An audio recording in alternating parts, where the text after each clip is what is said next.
ঢাকা মহানগরী দক্ষিণ কর্তৃক আয়োজিত মুসলিম উম্মার প্রাণের স্পন্দন ফিলিস্তিন এবং গাজাবাসীদের উপর এই নির্মম হামলার প্রতিবাদে আয়োজিত এই মিছিলের সম্মানিত সভাপতি, সম্মানিত মহানগরী আমির, নেতৃবৃন্দ, সাংবাদিক বন্ধুগণ, আমরা সুস্পষ্টভাবে বলতে চাই, পবিত্র রমজান মাসে যুদ্ধ বিরতি চলাকালীন সময়ে কাপুরুষিত এই হামলা গোটা বিশ্ব আজকে ফুঁসে উঠেছে।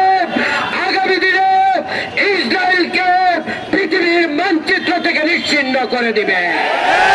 তোমরা মনে করেছিলে মুসলিম উম্মাহ বসে থাকবে, তোমরা গাজাবাসীকে আক্রমণ করো নাই, তোমরা গোটা মুসলিম উম্মাহকে আক্রমণ করেছ।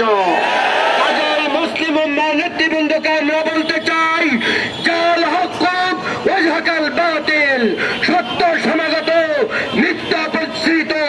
রাসূল করিম সাল্লাল্লাহু আলাইহি সাল্লাম ইসরায়েলবাসীর ধ্বংসের এবং পরাজয়ের যে ভবিষ্যৎবাণী করেছিলেন সেটাই ঘনিয়ে আসছে।